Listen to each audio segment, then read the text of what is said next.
Mi nombre es Darcy Ingram y tengo 32 años. 3 días antes de mi boda, mi papá llamó. Era un martes. Estaba en mi taller recortando rosas para los centros de mesa, tierra bajo las uñas, lista de reproducción en bajo, y el identificador de llamadas decía papá. Así que contesté con el codo porque tenía las manos mojadas. 6 palabras. Eso fue todo lo que tomó. No voy a llevarte al altar. Puse las tijeras de podar en el mostrador, me limpié las manos en los jeans, no dije nada durante quizás 5 segundos, que no suena mucho hasta que eres tú quien los está contando. Vanessa dice que la molestaría. Dijo. Mi hermana. Vanessa, 3 años mayor, casada, 2 hijos, y aparentemente todavía el centro de cada decisión que toman mis padres, incluso las mías. Tu hermana está pasando por un momento difícil, Darcy. Su matrimonio, ya sabes. Lo sabía, pero esta era mi boda, no la de ella. 10 minutos después, mi mamá llamó para terminar el trabajo. Ve sola. Deja de hacer drama. Muchas novias modernas caminan solas. Lo dijo como si estuviera leyendo un folleto. 48 horas después, 200 personas se darían vuelta cuando esas puertas del granero se abrieran, y el hombre que sostendría mi brazo no sería mi padre. Bienvenidos de vuelta. Este es un lugar donde compartimos historias reales sobre la familia, los límites y las personas que aparecen cuando más importa. Deja un comentario y asegúrate de suscribirte. Crecí en Ryewood, Connecticut. Casas de tablones blancos, sopladores de hojas los sábados, el tipo de pueblo donde todos conocen tu buzón de correo pero no tu segundo nombre. Vanessa era la brillante. Notas perfectas, capitana del equipo de debate. Recitales de piano donde mis padres se sentaban en la primera fila con la cámara. Mi papá la presentaba en las parrilladas del vecindario siempre de la misma manera. Esta es Vanessa. Va a ser abogada. Lo decía como si ya hubiera sucedido. Yo era la que llegaba a casa con tierra en las rodillas. Construí un invernadero en el jardín trasero cuando tenía 14 años. Madera sobrante de la renovación de un vecino. Plástico de la ferretería. Una bisagra que saqué de un gabinete viejo. Medía 7 pies de alto y no era bonito. Pero para agosto producía tomates del tamaño de mi puño. Ese año, la feria de ciencias de mi escuela cayó el mismo sábado que la Olimpiada Regional de Ortografía de Vanessa. Presenté mis tomates del invernadero, semillas de herencia, pH del suelo controlado, diario de crecimiento con fotos diarias. Gané el primer lugar. Cinta azul prendida en mi cartulina cuando mi papá entró. Llegó 40 minutos tarde. Los jueces ya estaban apilando las sillas.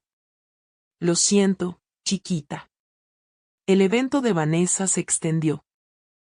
Miró la cinta, asintió, dijo, buen trabajo. De la misma manera en que se lo dices al hijo de un desconocido en la fila del supermercado. Luego revisó su teléfono. Ese invernadero se quedó en el jardín trasero durante 9 años. Reparé la bisagra 2 veces. Cambié el plástico una vez. Mi mamá lo llamaba una verruga visual. Mi papá no lo llamaba nada. Nunca lo mencionó de nuevo. Pero seguía produciendo tomates cada verano, lo notara alguien o no. Mi graduación de preparatoria fue un jueves de junio. Esa misma semana, Vanessa recibió su carta de aceptación al programa de MBA de Columbia. Mis padres decidieron combinar las celebraciones en una sola cena en el restaurante Luca en el centro. Se dieron 3 discursos. Los 3 fueron sobre Vanessa. Mi papá levantó su copa por nuestra chica de Columbia. Mi mamá se limpió los ojos y dijo que siempre lo supo. Vanessa les agradeció por creer en ella. Yo comí mi pasta y aplaudí en los momentos correctos. Nadie mencionó mi diploma. Me había graduado con un promedio de 3.7 y una aceptación al programa de horticultura de la Universidad de Connecticut. Pagué mi propia cuota de solicitud con el dinero de los trabajos de jardinería que había estado haciendo desde el segundo año de preparatoria, cortando césped, deshiervando, plantando jardines para 6 vecinos a 40 pesos cada uno. Cuando le conté a mi mamá sobre el título en horticultura, puso su taza de café y me miró como si hubiera dicho algo en otro idioma. Eso no es una carrera real, Darcy. 5 palabras. Las dijo una vez en mi cara y aparentemente muchas más veces a mis espaldas. Ruth Kellerman, nuestra vecina 3 casas más abajo y la amiga más cercana de mi abuela Eleanor. Me dijo años después que había escuchado a mi mamá hablar por teléfono con su hermana diciendo lo mismo. Darcy está estudiando jardinería. Ni siquiera sé qué decirle a la gente. La matrícula del MBA de Vanessa la pagaron mis padres en su totalidad. $22,000 al año. Sé el número porque Donna, mi mamá, lo mencionó en el Día de Acción de Gracias como si fuera un anuncio de servicio público. Mi matrícula, la pagué yo misma. Jardinería en los veranos. Trabajo en el invernadero del campus durante el año escolar. Préstamos estudiantiles para el resto. Nadie anunció mi balance en la mesa del comedor.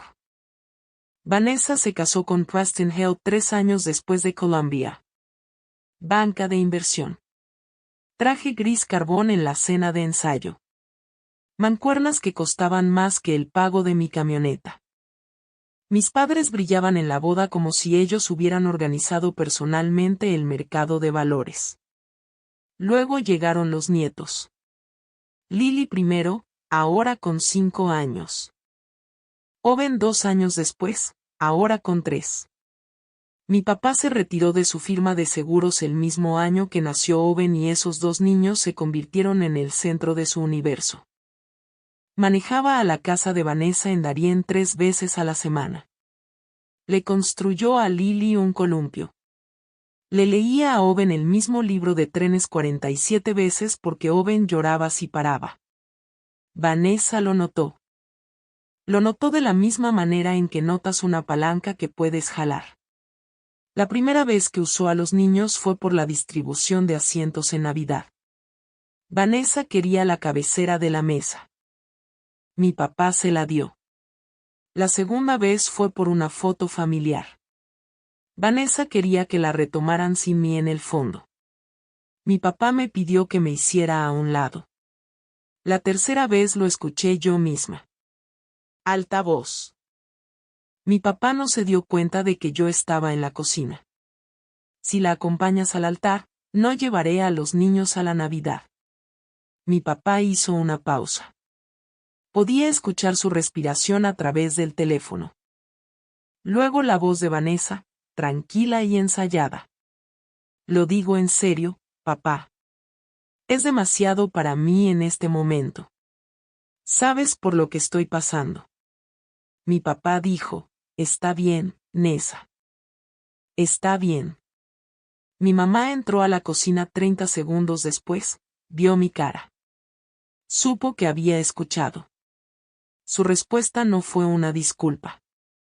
Ella es la madre de ellos, Richard. No la presiones. Esa era la jerarquía. Vanessa, luego los nietos, luego la comodidad de mis padres, y luego en algún lugar por debajo de los impuestos de la propiedad. Yo. Conocí a Marcus Delaney un martes de abril, hace 3 años. Estaba plantando un jardín de lluvia para el proyecto de drenaje del condado a lo largo de la Ruta 12. Él era el ingeniero estructural construyendo el puente 60 yardas río arriba. Los dos llegamos a las 6:30 de la mañana. Los dos tomábamos café negro de termos. Me vio sacando un sistema de raíces peladas de la cama de mi camioneta y se acercó sin que se lo pidiera. ¿Necesitas ayuda? Lo tengo. Lo sé, pero mi café ya se acabó y estoy aburrido. Esa fue la primera oración que Marcus me dijo que no era sobre los niveles de drenaje. Nuestra primera cita fue un recorrido por un vivero y luego tacos de un camión en el estacionamiento. Él tenía tierra en las botas. Yo tenía tierra en las mías. Fue la tarde más natural de mi vida. Me presentó a su papá 2 semanas después. Frank Delaney, 63 años, carpintero retirado. Manos como guantes de cuero que alguien dejó demasiado tiempo al sol. Vivía solo en la misma casa que había construido con la mamá de Marcus, quien murió de cáncer pancreático 8 años antes. Había un taller en la parte trasera con aserrín en cada superficie y una radio sintonizada en una estación de rock clásico que no estoy segura de que alguna vez apagara. Frank me llamó chiquita en la tercera semana. Para el segundo mes, me había construido un librero para mi taller. Roble blanco lijado suave, juntas de cola de Milano. Talló mis iniciales en el interior del panel izquierdo. Di, lo suficientemente pequeño como para pasarlo por alto a menos que supieras dónde buscar. Paso mis dedos por esas letras cada mañana cuando abro el taller. Tienes tierra bajo las uñas, dijo la primera vez que visitó mi invernadero. Bien. Significa que construiste algo hoy. Nadie en mi familia me había dicho eso jamás. Marcus me propuso matrimonio en el jardín botánico que diseñé para la biblioteca pública de Riewood. Era una tarde de octubre y los arces japoneses estaban tomando ese Borgoña intenso que hace que la gente pare sus carros. Se arrodilló junto al banco de piedra que había colocado en el sendero 2 veranos antes. Dije que sí antes de que terminara la pregunta. Esa noche llamé a mis padres. Mi papá contestó al cuarto tono. Le conté. Hubo silencio por unos 3 segundos. Luego felicitaciones. No estoy feliz por ti. No, cuéntame todo. Solo la palabra que dices cuando un compañero de trabajo anuncia su ascenso. Mi mamá tomó el teléfono. ¿Es de buena familia? No preguntó si era feliz. No preguntó por el anillo ni por el jardín ni por la tarde. Preguntó por su familia de la misma manera en que podría preguntar por su puntaje crediticio. Lo es, dije. Su papá es carpintero. Silencio de nuevo. El tipo donde alguien está eligiendo no decir lo que está pensando. Envié la invitación de boda a mano. La diseñé yo misma. Ilustraciones botánicas en el borde. El hecho prensado en la solapa interior. Manejé hasta su casa y la dejé en el buzón de correo porque no quería verlos abrirla. También le pedí a mi papá que me llevara al altar. Dijo que sí rápidamente, casi por reflejo, como alguien que acepta sostener una puerta. Marcus dijo lo que siempre dice cuando le doy a mis padres una oportunidad que no se han ganado. Puso su mano en mi rodilla y me miró con esos ojos cafés tranquilos. Sabes cómo son, Dar. Lo sé, pero quiero darles una oportunidad más. Asintió. Nunca me dice qué hacer con mi familia. Solo se asegura de que yo tenga un lugar suave donde aterrizar después. La llamada llegó un martes por la tarde, 3 días antes de la boda. Estaba en el taller recortando las últimas rosas para los centros de mesa. 14 arreglos, cada uno atado a mano. La radio tocaba algo con un violín y yo tarareaba cuando el teléfono se iluminó en el banco de trabajo. Papá. Me limpié las manos en los jeans y contesté. Darcy, necesito decirte algo. Su voz era la que usaba cuando estaba a punto de darle malas noticias a un cliente. Tranquila pero distante. Evasión profesional. No voy a llevarte al altar. Las tijeras de podar todavía estaban en mi otra mano. Las puse despacio. De la misma manera en que pones algo cuando no estás segura de poder sostenerlo sin romperlo. Vanessa dice que la molestaría. Papá. Vanessa no se está casando. Yo sí. Dice que verme entregarte sería demasiado doloroso para ella en este momento. Su matrimonio está pasando por un momento difícil. Ya lo sabes. Entonces el día de mi boda trata sobre sus sentimientos. Silencio largo. Podía escuchar el televisor en su estudio. Algún programa de concursos. Lo siento, Darcy. No grité. No lloré. Le hice una pregunta. La única que importaba. ¿Vanessa te amenazó con los niños otra vez? Más silencio. Luego su voz bajó como si alguien pudiera escuchar. Dijo que si yo te acompañaba, no traería a Lily y Owen a la Navidad. Ahí estaba, la palanca. La misma palanca que había estado jalando durante años, y a la que él había cedido cada vez. Sus nietos intercambiados por el día de boda de su hija, y eligió el intercambio sin pestañear. Está bien, papá. Darcy, por favor entiende. Dije, está bien. Colgué, puse el teléfono en el banco de trabajo, tomé las tijeras, terminé el arreglo número 14. Mis manos no temblaron. Quería que temblaran. Temblar habría significado que estaba sorprendida. No estaba sorprendida. Solo estaba finalmente cansada de pretender que podría estarlo. Mi mamá llamó 10 minutos después. Justo según lo previsto. Donna Ingram no deja cabos sueltos. Tu padre te lo dijo. Sí, Darcy. No hagas esto más grande de lo que es.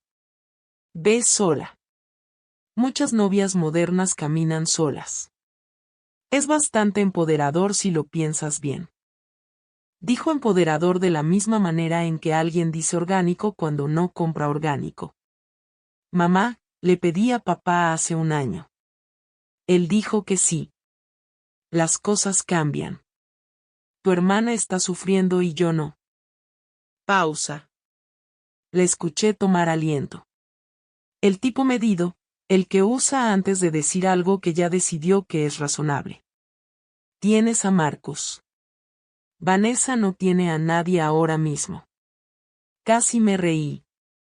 Casi. Porque la lógica era tan perfectamente Donna.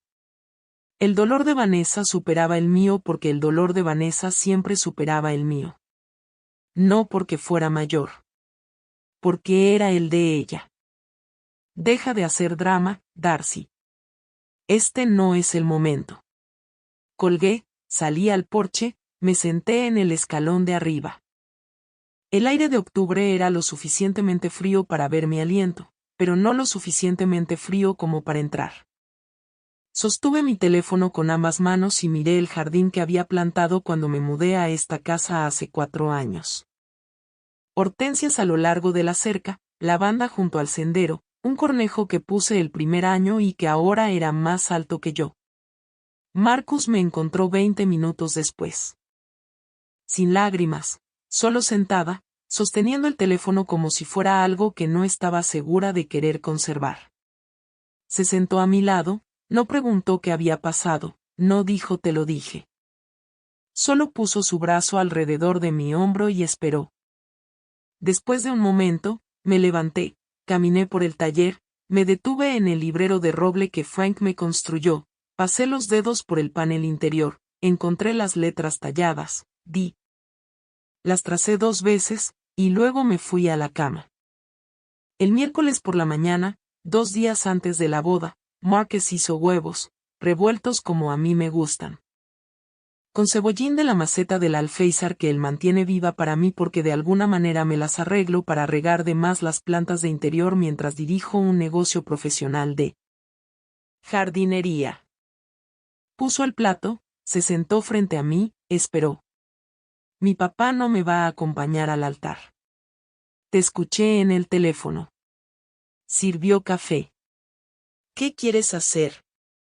No voy a arreglar esto. No déjame llamarlos. ¿Solo qué quieres hacer? Así es Marcos. No rescata. Se para a tu lado y te da lo que necesitas. No quiero caminar sola. Entonces no lo harás. Tomó un sorbo, puso la taza, me miró de la misma manera en que mira un plano estructural, tranquilo, concentrado, ya 3 pasos adelante. Papá ha estado practicando su nudo de corbata desde el compromiso. Lo vi buscar en YouTube cómo hacerlo 2 veces el domingo pasado. Sonreí. La primera vez en 12 horas. No puedo pedirle a Frank que haga eso. Es demasiado. Ese hombre te construyó un librero que no tenía que construir. Maneja 40 minutos hasta tu taller los sábados para arreglar bisagras que no le pediste que arreglara. Te puso un lugar en la cena del domingo 2 meses después de que empezamos a salir y no lo ha quitado desde entonces. Me quedé mirando mis huevos. Ha estado esperando. Marcus dijo que solo no quería propasarse. El pensarlo hizo que algo se abriera en mi pecho. No dolor, algo más cálido. La comprensión de que la persona que necesitaba había estado ahí durante 3 años, lijando madera en su garaje, llamándome chiquita, apareciendo en cada cosa a la que mi propio padre había faltado. Está bien, dije. Hoy voy a pedírselo. Jeanette llamó 1 hora después. Mi mejor amiga, dama de honor, el tipo de mujer que te dice que tu cabello está terrible antes de una cita y luego lo arregla en 90 segundos. Se había encontrado con Vanessa en el salón de Darien esa mañana. La misma colorista aparentemente. Los pueblos pequeños tienen brazos largos. Tu hermana estaba ahí, dijo Jeanette. Y no fue sutil. ¿Qué dijo? Le estaba contando a la colorista sobre tu boda, lo estresante que es, como todo siempre se trata de Darcy. Cerré los ojos. De nuevo, su palabra. Dijo, y estoy citando, Darcy siempre recibe la atención ahora. Desde que empezó ese negocio de jardinería, es como si el resto de nosotros no existiéramos. Casi se me cayó el teléfono. Darcy siempre recibe la atención. Yo. La que ganó una feria de ciencias con una silla vacía. La que la cena de su graduación se convirtió en una fiesta de aceptación a Columbia. La que su carrera fue públicamente etiquetada como no real por su propia madre. También dijo, y ojalá me lo estuviera inventando, su pequeño negocio de jardinería ni siquiera es trabajo de verdad. Ahí estaba la misma frase. Las palabras de Donna en la boca de Vanessa, transmitidas como una receta familiar que nadie pidió. La voz de Jeanette se suavizó. No está molesta por la boda, Dar. Está celosa. Tienes a Marcus. Tienes tu negocio. Tienes una vida que no necesita que ella la valide, y no lo puede soportar. Me quedé con eso un minuto. Jeanette tiene razón en la mayoría de las cosas, y tenía razón en esto. Vanessa no quería que mi papá me acompañara al altar porque le dolería. Quería que se quedara en casa porque mi felicidad era algo que no podía controlar, y controlar el camino al altar era lo más cerca que podía llegar. Debo contarte sobre el Día de Acción de Gracias. El noviembre pasado, Vanessa fue anfitriona porque Donna insistió. Tu hermana tiene el comedor más grande. Esto era técnicamente cierto. También era irrelevante. Preston se sentó a la cabecera de la mesa con una camisa que probablemente costaba lo que yo cobro por una instalación completa de jardín. Revisó su teléfono 11 veces durante la comida. Los conté porque estaba sentada directamente frente a él y no había nada más que mirar mientras Donna hablaba sobre la renovación de la cocina de Vanessa. Vanessa estaba ruidosa esa noche. No el ruido normal. El ruido donde estás tratando de llenar una habitación para que nadie escuche el silencio debajo. Se reía de cosas que no eran graciosas. Rellenaba copas que todavía estaban a la mitad. Tocó el brazo de Preston 2 veces, y él no reaccionó ninguna de las 2 veces. Luego Lily lo dijo. Tenía 5 años. Tenía puré de papas en la barbilla y lo dijo de la manera en que los niños de 5 años dicen todo, claramente y sin saber lo que significa. ¿Por qué papá duerme en la oficina? La mesa se quedó en silencio. Preston levantó la vista del teléfono. La cara de Vanessa hizo algo que nunca había visto antes. Se dobló, no de enojo, no de vergüenza. Algo debajo de ambas cosas. Mi papá se aclaró la garganta y le preguntó a Owen si quería más pan, pero vi las manos de Vanessa. Le temblaron cuando sirvió el vino. Un pequeño temblor, 2 segundos. Luego se enderezó, sonrió y pasó la salsa de arándanos como si nada hubiera pasado. Entendí algo esa noche. El matrimonio de Vanessa no estaba pasando por un momento difícil. Estaba desmoronándose. Y en lugar de enfrentarlo, estaba reorganizando los muebles encima de las grietas. Mi boda era solo el último mueble que necesitaba mover. El miércoles por la mañana, 2 días antes de la boda, manejé hasta la casa de Frank. Vive en una calle sin salida cerca de la Ruta 9 en un pueblo llamado Chester. La casa es de tejamanil marrón, de una planta, con un porche que reconstruyó en 2019 y un garaje que huele a aceite de linaza y cedro. La radio en su taller toca rock clásico a un volumen que sugiere que cree que Led Zeppelin debe experimentarse como una presencia de fondo en todas las actividades humanas. Estaba lijando una mecedora cuando llegué. Teca, beta hermosa. Tenía puesto su delantal de trabajo, el que tiene acerrín permanentemente incrustado en la tela como una segunda textura. Me quedé en la puerta del garaje durante 10 segundos completos antes de que levantara la vista. Oye, chiquita. Sopló el polvo del apoyabrazos. El café está adentro. Frank. Debió haber escuchado algo en mi voz porque puso el papel de lija inmediatamente, se dio vuelta para verme, se limpió las manos en el delantal. Mi papá se echó para atrás en lo de acompañarme al altar. No dijo lo siento. No preguntó por qué.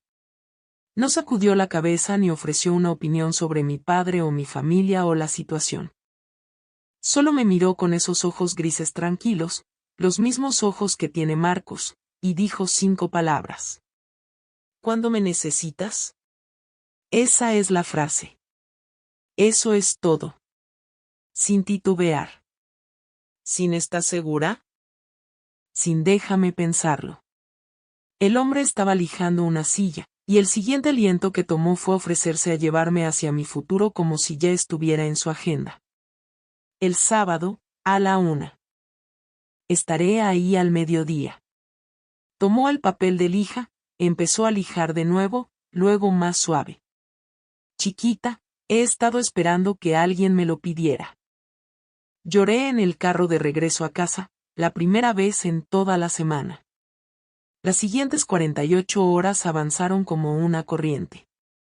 Janete manejó la logística con la eficiencia tranquila de alguien que ha planeado 3 baby showers y una vez organizó una fiesta sorpresa de cumpleaños durante una tormenta de nieve. Actualizó el plan de asientos. El asiento del padre de la novia en la mesa principal fue reasignado. Primera fila al centro del pasillo, ahora etiquetado Frank Delaney. El asiento que se suponía que ocuparía mi papá. Marcus llevó a su papá de compras de traje el jueves después del trabajo. Frank tenía un saco deportivo de 2011 que juraba que todavía le quedaba. Marcus me mandó una foto desde el probador. Frank con un traje gris carbón nuevo, luciendo simultáneamente orgulloso e incómodo. Sus manos ásperas sobresaliendo de los puños planchados como si no pertenecieran al mismo atuendo. Marcus escribió debajo de la foto. Me preguntó 3 veces si la corbata estaba recta. Escribí mis votos esa tarde en el taller.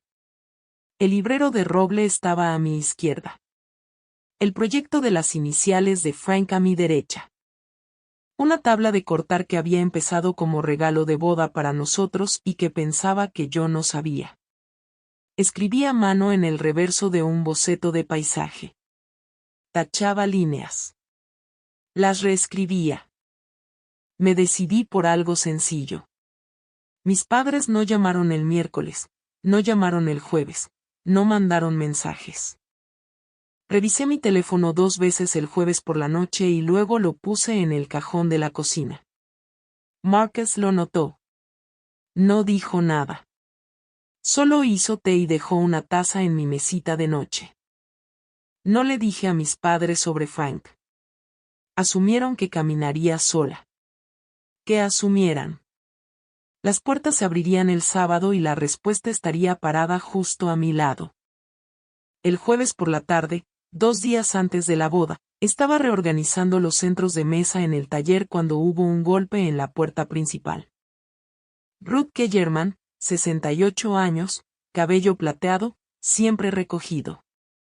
Vivía 3 casas más abajo de mis padres y había sido la amiga más cercana de mi abuela Eleanor durante 40 años. Cuando Eleanor murió hace 11 años, Ruth fue quien estuvo con ella al final. También fue quien me contó sobre Donna llamando mi carrera jardinería a mis espaldas. Ruth estaba en mi porche sosteniendo un sobre amarillento. Tu abuela me pidió que te diera esto, dijo, la semana antes de que falleciera. Me dijo que lo guardara hasta que te fueras a casar. Los ojos de Ruth estaban húmedos. Lo he estado cargando durante 11 años, Darcy. Ya empezaba a pensar que me iba a sobrevivir. El sobre estaba suave en los bordes. La letra de mi abuela en el frente, solo mi nombre, Darcy. Lo abrí en la mesa de la cocina. Ruth se sentó frente a mí y no habló. La carta era corta, 12 oraciones. Eleanor siempre había sido eficiente con las palabras. Darcy, cuando leas esto, estás a punto de entrar al cuarto más importante de tu vida. Ojalá pudiera estar ahí. Ojalá pudiera decirle a tu madre que se siente y te deje brillar. Ojalá pudiera decirle a tu padre que levante la vista de lo que lo está distrayendo y te vea. Pero sé cómo funciona esa familia. Así que déjame decir lo que ellos no dirán. Siempre has sido quien construye. Desde ese invernadero hasta lo que sea que estés construyendo ahora, haces crecer cosas donde no había nada. No esperes a que ellos lo vean. Las personas que aparecen son tu verdadera familia. Te quiero. Construye algo hermoso. La leí 3 veces, la doblé cuidadosamente, la puse en el bolso de mano que llevaría el sábado. La familia es quien aparece. El jueves por la noche pasó sin una llamada. El viernes, igual. Sin mensaje de texto, sin buzón de voz, sin un arrepentimiento de último momento de Becher o Donna. El viernes por la tarde fue la cena de ensayo. Frank manejó 40 minutos desde Chester.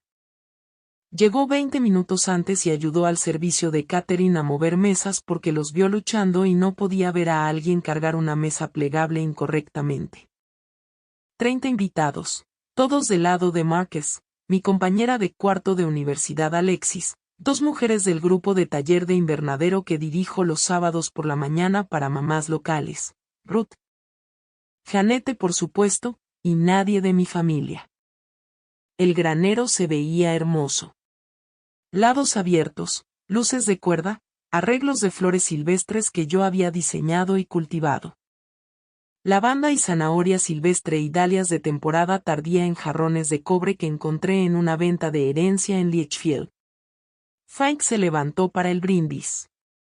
Sostuvo su copa de la manera en que sostiene un cincel, firmemente, como si lo dijera en serio. No soy un hombre de muchas palabras. Pregúntenle a Marcus, él lo confirmará. Risas suaves. Pero diré esto, hace 3 años, una mujer apareció en el sitio de trabajo de mi hijo y sacó un sistema de raíces de una camioneta como si le debiera dinero. Me cayó bien inmediatamente. Hizo una pausa, me miró. Nunca tuve una hija. Dios solo me hizo esperar un poco más. La habitación quedó en silencio. Jeanette se presionó una servilleta en los ojos. Marcus puso su mano en mi rodilla debajo de la mesa. Frank levantó su copa a Darcy, quien hace crecer las cosas. Miré su muñeca. Acerrín, solo un rastro, atrapado en el doblez de su puño. Había venido directo del taller. Siempre venía directo del taller. Ese fue el viernes. El sábado fue la boda. Ese mismo viernes por la tarde, 40 minutos al sur, mi padre estaba sentado en su garaje. No lo supe en ese momento. Jeanette me lo contó semanas después. Tenía una amiga en Rio Wood que se encontró con Richard en la gasolinera cerca de su casa y intercambiaron unas palabras. La amiga dijo que parecía un hombre cargando algo demasiado pesado para soltar y demasiado doloroso para sostener. Se sentó en el garaje donde solía estacionar su sedán, en una silla plegable, mirando la pared. Había una foto en el tablero de clavijas. Yo a los 12 años sosteniendo un tomate del invernadero, sonriendo como si hubiera inventado la luz del sol. La había colgado años atrás y aparentemente nunca la había quitado, aunque el invernadero ya no existía. Donna lo hizo desmantelar cuando me fui a la universidad. Es una verruga visual, Richard. Donna salió al garaje a las 9. ¿Vamos mañana? Richard la miró. Creo que deberíamos. Está bien, pero nos sentamos en la parte de atrás. No voy a dejar que Darcy convierta esto en algún tipo de declaración. Richard asintió. Abrió su teléfono, escribió un mensaje para mí. Estoy orgulloso de ti, Darcy. Se quedó mirando la pantalla durante mucho tiempo. Lo releyó. Luego borró cada palabra, bloqueó el teléfono y entró. No supe del mensaje hasta mucho después. Pero pienso en él a veces, no con tristeza, más con un tipo de entendimiento cansado. Mi padre no es un hombre cruel. Es un hombre débil. Y la debilidad, cuando vive en la misma casa que el control, se convierte en crueldad por defecto. Se fue a la cama sin enviar nada. Viernes por la tarde, 9:45. Mi teléfono vibró. Vanessa. Escuché que no vas a caminar sola. ¿Quién te va a acompañar? Miré la pantalla. Puse el teléfono boca abajo. No respondí. 11 minutos después, Jeanette me reenvió una captura de pantalla. Vanessa le había escrito. ¿Sabes quién va a acompañar a Darcy mañana? No me contesta. La respuesta de Jeanette fue un solo punto. Nada más. La amé por eso. Vanessa llamó a mi papá después. Lo sé porque Richard le escribió a Marcus, no a mí, a Marcus. A las 10:15, Marcus me mostró el mensaje. Vanessa está molesta. Cree que Darcy está trayendo a alguien para acompañarla y avergonzarnos. Quizás no deberíamos ir. Marcus escribió una respuesta y luego la borró. Escribió otra. La borró también. Luego puso el teléfono y me miró. Tu papá acaba de preguntar si estamos tratando de avergonzarlos. En mi propia boda. Eso fue lo que dijo. Tomé aliento, lo sostuve, lo dejé salir. Donna llamó a Richard de vuelta. Me enteré de esto después por Ruth, quien tenía contactos que nunca terminaré de entender del todo. Donna le dijo a Richard que iban. No le voy a dar la satisfacción de decir que no estuvimos ahí. La Donna clásica. La asistencia como posición estratégica, no como acto de amor. Luego el mensaje final de Vanessa esa noche para mi papá, reenviado después por la misma Red Ruth. Si van, yo también voy. Así que ese era el escenario. El sábado por la mañana, una boda, 200 invitados, un carpintero con un traje gris carbón, y 3 espectadores no invitados en la última fila que todavía pensaban que el día era sobre ellos. El sábado. Me desperté a las 5:15. La casa estaba oscura. Marcus había dormido en casa de Frank. Tradición, dijo, aunque sospecho que era principalmente para que Frank no paseara solo por la cocina toda la noche. Hice café, me senté en el porche. El jardín estaba todavía en esa neblina de la madrugada donde todo parece una acuarela que alguien dejó bajo la lluvia. Las hortensias a lo largo de las cercas estaban marchitando. El octubre tardío hace eso, pero la lavanda aguantaba. La lavanda siempre aguanta más de lo que esperas. Mi teléfono tenía 2 mensajes. Frank, lista cuando quieras, chiquita. La corbata está recta. La revisé 4 veces. Marcus, te veo al final del pasillo. Seré el que no pueda dejar de sonreír. Miré mis manos. Callos en las yemas debajo de los dedos índices por años de tijeras de podar. Una cicatriz delgada en mi pulgar izquierdo de una reparación del invernadero que salió mal cuando tenía 17 años. Tierra bajo la uña del anular de mi mano derecha que debía haber pasado por alto en la ducha. Estas manos construyeron un invernadero a los 14 años. Plantaron lavanda y hortensias. Abrieron jardines para 6 vecinos a 40 pesos cada uno. Firmaron una licencia comercial, estrecharon manos con clientes, arreglaron 14 centros de mesa para una boda a la que mis propios padres no pudieron molestarse en asistir con gracia. Terminé mi café, lavé la taza, me duché, me sequé el cabello, lo recogí con el pasador de perlas que Ruth me había dado junto con la carta de Ellanar. Había sido de mi abuela. Me miré en el espejo y vi exactamente lo que esperaba. No una víctima, no una hija rota, solo una mujer con manos manchadas de tierra y un plan claro para el día. Tomé el bolso de mano con la carta de Ellanar adentro. Manejé hasta el lugar. El lugar era un granero convertido en una colina a las afueras de Riewood. Lados abiertos, vigas de cedro. El tipo de lugar que parece haber albergado bodas durante un siglo, pero que en realidad fue un granero lechero hasta 2016. Yo había hecho las flores.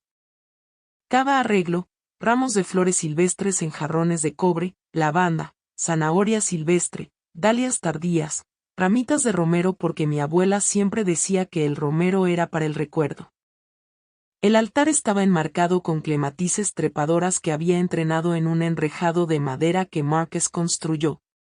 Olía a tierra y a octubre. Jeanette ya estaba en el salón nupcial cuando llegué. Tenía mi kit de maquillaje abierto y una mimosa en la mano. Pareces una mujer que ha estado despierta desde las 5:15. Más o menos. Siéntate. Trabajó rápido. Base, rubor, un color de labios que llamó poder tranquilo que estoy bastante segura de que se inventó en el momento. Ruth llegó a las 10 con una pequeña caja de terciopelo. Adentro, un par de aretes de perlas colgantes. Los de tu abuela, dijo Ruth.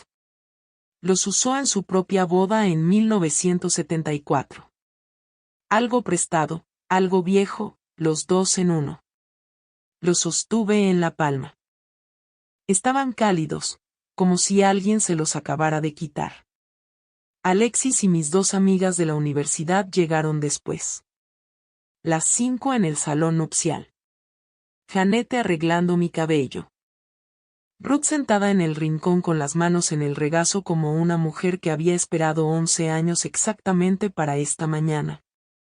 Sin madre, sin hermana. Jeanette me sorprendió mirando la puerta una vez.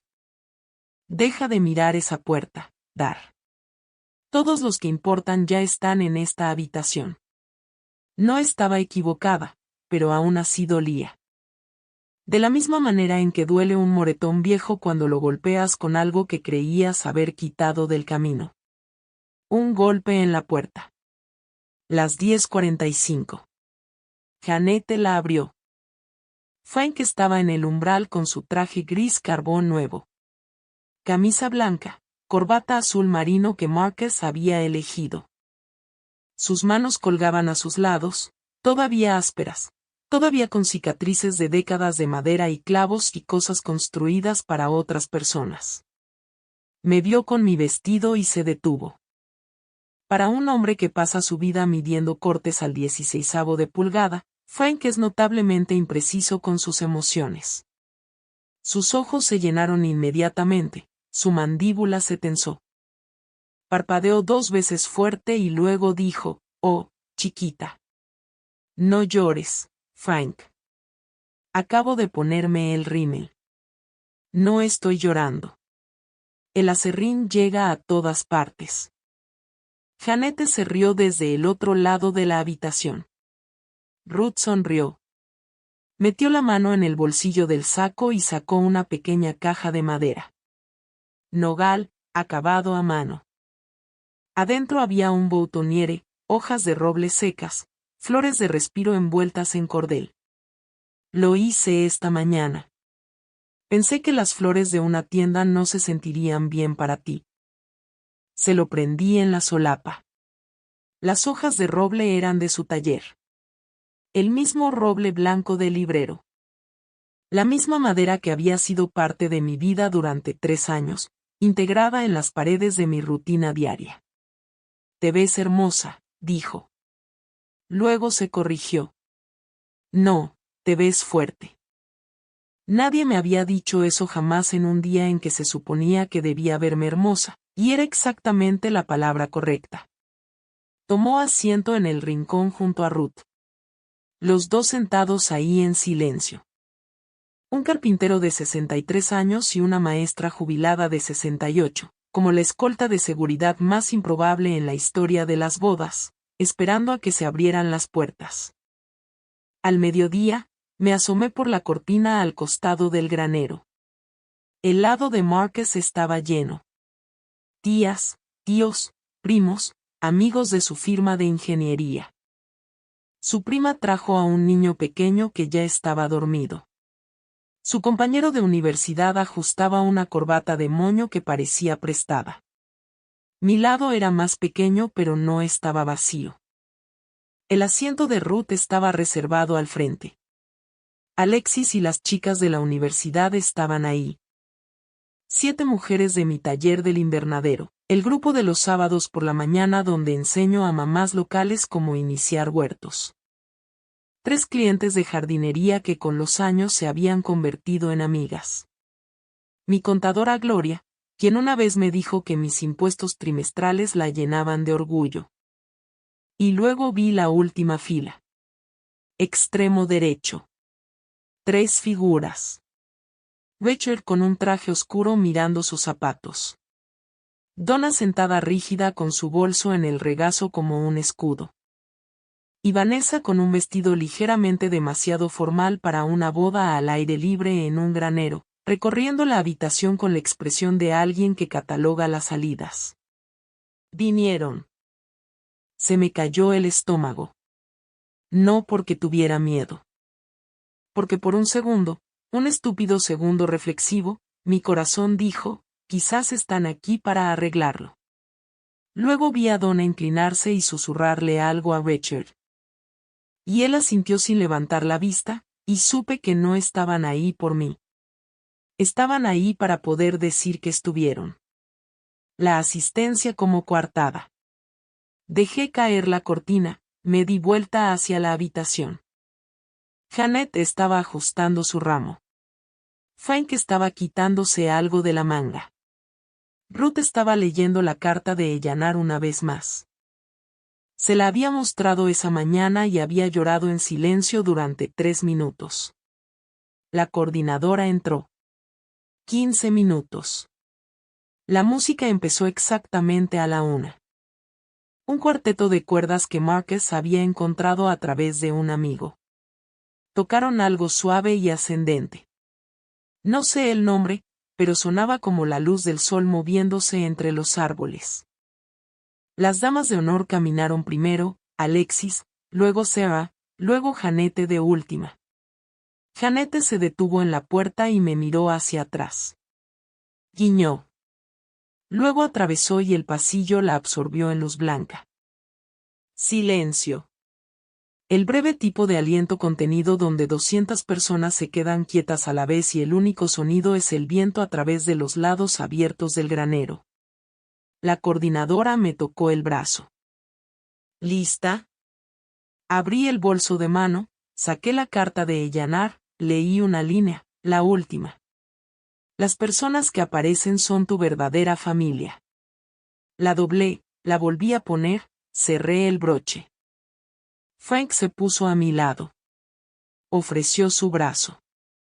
Su manga estaba crujiente, pero su mano era la misma. Áspera, cálida, con callos de 40 años de construir cosas para las personas que amaba. Puse mi mano en su antebrazo y sentí la firmeza de un hombre que no tiembla. ¿Estás bien?, me preguntó. Estoy bien. Entonces vayamos a mostrarles cómo se ve el aparecer. Las puertas del granero se abrieron de par en par. La luz inundó el interior. Sol de octubre, bajo y dorado, atrapando las motas de polvo en el aire como si alguien hubiera esparcido brillantina a mano. 200 cabezas se voltearon. Y ahí estábamos, Frank Delaney y Darcy Ingram, un carpintero y una jardinera. Ninguno de los dos relacionados por sangre. Los dos exactamente donde se suponía que debíamos estar. Sentí su mano cubrir la mía en su brazo. Firme, cálida. La textura áspera de décadas de trabajo presionada contra mi piel. Dio el primer paso y yo lo igualé. Caminamos. No miré la última fila. No lo necesitaba. Miré hacia adelante donde Marcus estaba parado al final del pasillo con los ojos húmedos y una sonrisa que decía todo lo que sus palabras dirían después. Este era mi día de boda. Y no estaba caminando sola. Las puertas estaban abiertas. 200 personas vieron. Y el hombre que sostenía mi brazo no era mi padre por sangre. Era mi padre por elección. Si alguna vez encontraste familia fuera de la sangre, alguien que apareció cuando las personas que debían hacerlo no lo hicieron. Dale suscribir y quédate conmigo porque lo que pasó después es un momento que llevaré para siempre. El pasillo tenía 60 pies de largo. Lo sé porque yo misma lo medí durante el recorrido del lugar en agosto. 60 pies de tablas de roble recuperado. La ironía de caminar sobre roble hacia un futuro que me dio un hombre que construía con él no se me escapó, aunque no lo pensé en ese momento. En ese momento estaba contando los pasos de Frank, izquierda, derecha, izquierda, lento y constante. El mismo ritmo que usa cuando se pilla una tabla. Medido, intencional. El tipo de paso que dice lo he hecho antes en mis huesos aunque no lo haya hecho. Los jadeos empezaron más o menos a los 10 pasos.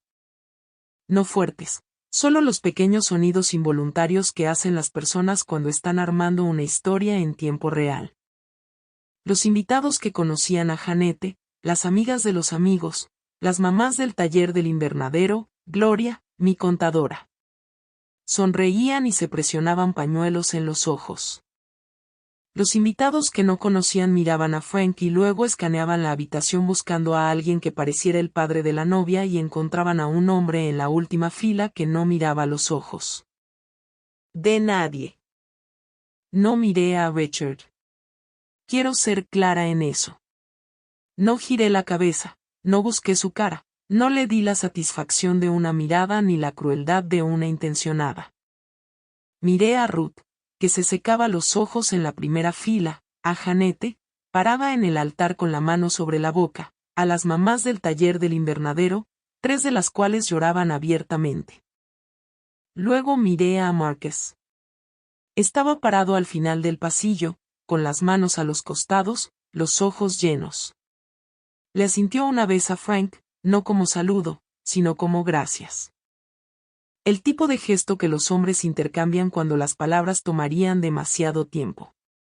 y el momento ya era perfecto. En la última fila, me dicen que Becher se levantó a medias, se apoyó en el banco, volvió a sentarse. Donna le agarró el brazo. Vanessa miraba fijamente hacia adelante con una expresión que Ruth más tarde describió como la de una mujer viendo cerrarse una puerta que no puede volver a abrir. Llegamos al altar. La oficiante sonrió. Era una mujer llamada Reverenda King, bajita, de cabello gris. El tipo de voz que te hace sentir que todo va a estar bien aunque no lo esté. ¿Quién entrega a esta mujer en matrimonio? Frank se aclaró la garganta. No es un hombre que le habla a las multitudes. Construye para ellas, les arregla cosas, les da asado del domingo y las manda a casa con sobras. Pero no se dirige a ellas. Hoy sí lo hizo. Su familia lo hace. Una pausa, luego más suave, como si me lo dijera a mí en lugar de a la habitación. Todos los que aparecimos. La habitación exhaló. Escuché un suave sollozo desde la primera fila. Ruth. El rímel de Janete ya estaba arruinado. Gloria usaba su programa como abanico y pañuelo simultáneamente. Frank se volvió hacia mí, tomó mis dos manos, apretó una vez. Su apretón era el mismo apretón que dio forma al librero, a la tabla de cortar, al boutoniere, las mismas manos. Ve a casarte, chiquita. Puso mi mano en la de Marcus, se hizo a un lado, caminó hasta la primera fila, al centro del pasillo, se sentó en el asiento que esa mañana había sido etiquetado con su nombre. El asiento que se suponía que llenaría mi padre. Marcus se inclinó y le articuló dos palabras a su papá. Gracias. Frank asintió, dobló las manos en el regazo. Noté acerrín en su puño derecho. Siempre tenía acerrín en el puño derecho. Me di vuelta hacia Marcus. La ceremonia comenzó. Cuando llegó el momento de los votos, dije lo que había escrito en el taller 2 noches antes junto al librero de roble en el reverso de un boceto de paisaje. Te elijo a ti y elijo la familia que construimos, no la que nos dieron, la que hacemos con nuestras manos todos los días desde cero. Marcus dijo sus votos. No recuerdo las palabras. Recuerdo sus ojos. Nos casamos a la 1:27 de la tarde. La recepción comenzó a las 2. Mismo granero, mesas reorganizadas, luces de cuerda encendidas. La banda tocó algo acústico y cálido. La gente bailó. Owen, el niño de 3 años de Vanessa, corría entre las mesas persiguiendo un globo que se había escapado de su ancla. Lily estaba sentada en el regazo de Richard y pedía pastel. A las 3, Frank se levantó para su brindis. La habitación se cayó de la manera en que lo hace cuando puede sentir que algo real está a punto de suceder.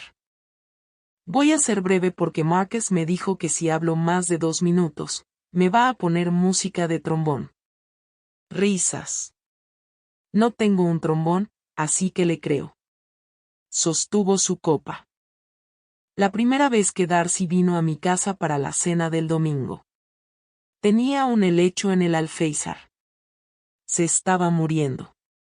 Llevaba muriéndose 1 año. Me había dado por vencido. Ella entró, lo miró, y en 10 minutos lo había trasplantado, lo había movido a una ventana diferente y me había dicho que lo estaba regando de más.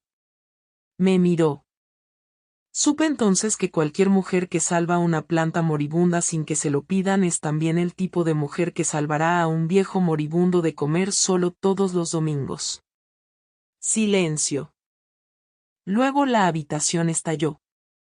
Aplausos. Lágrimas. Janete se puso de pie y aplaudió hasta que las palmas le pusieron rojas. La gente empezó a hablar después del brindis. No directamente conmigo, sino a mi alrededor. De la manera en que se habla en los eventos cuando quieres que la persona lo escuche.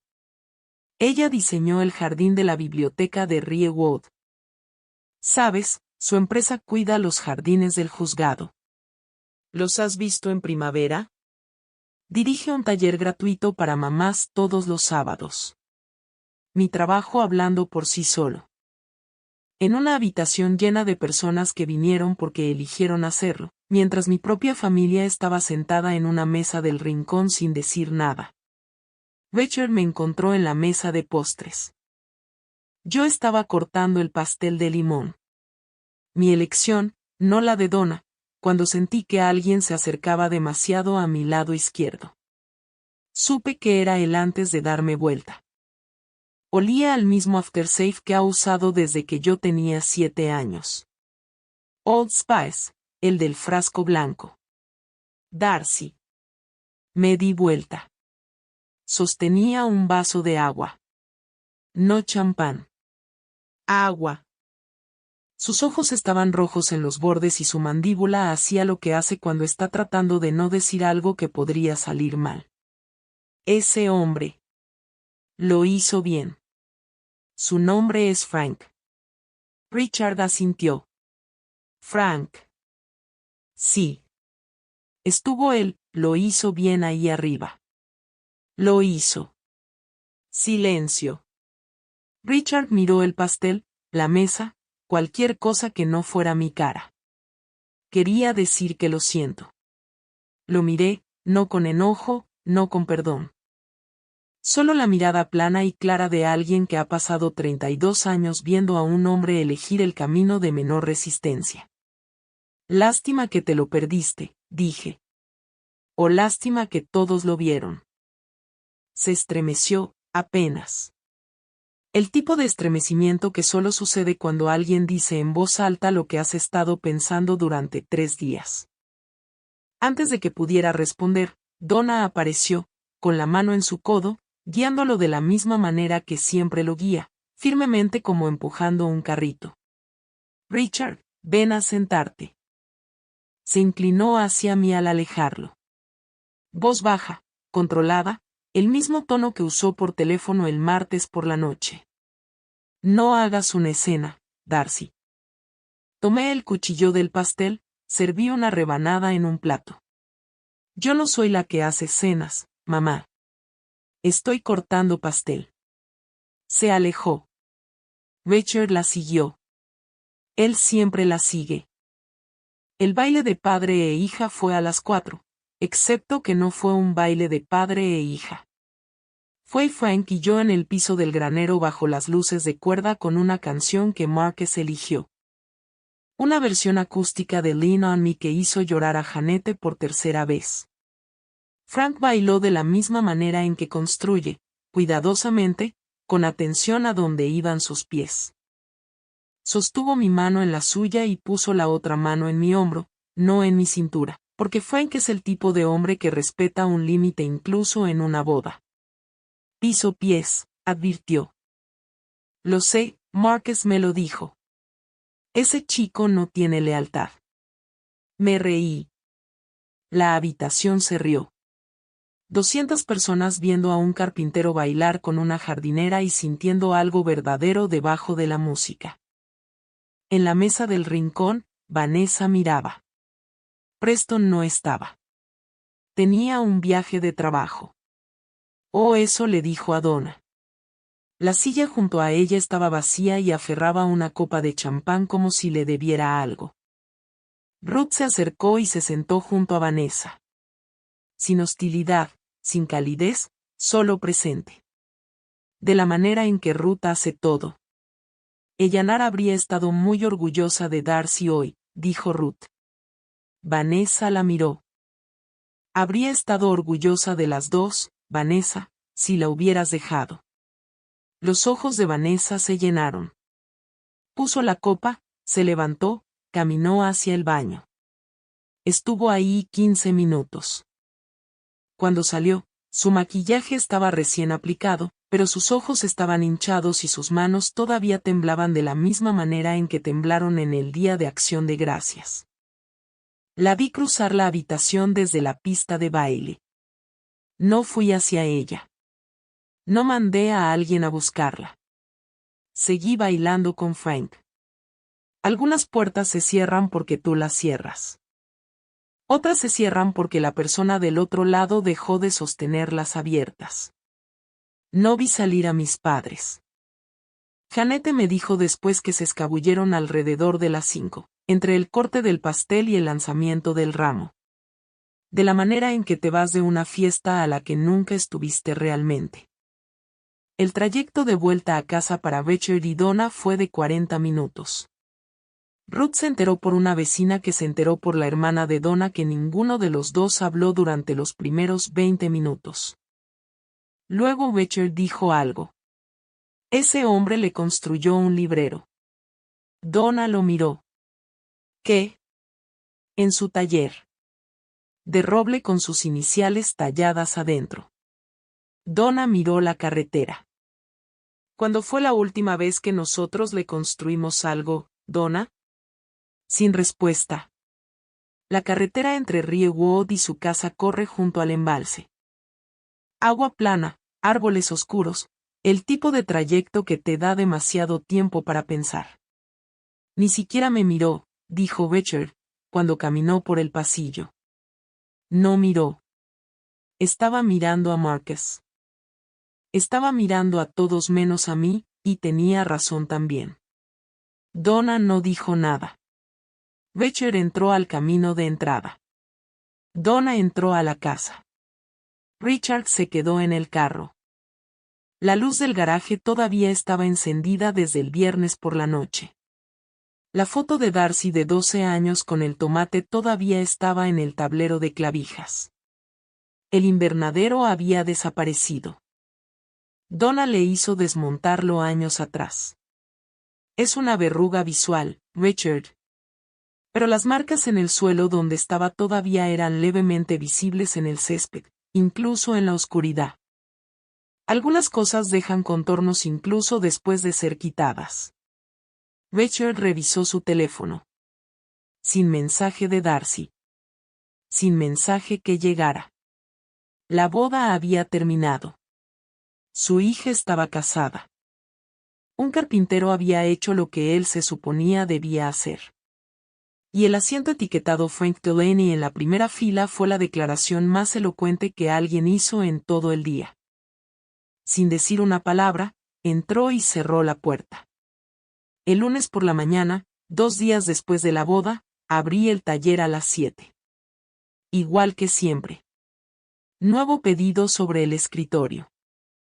Diseño de paisaje para el jardín del ala infantil del Hospital Memorial de Río Wood. 12.200 pies cuadrados.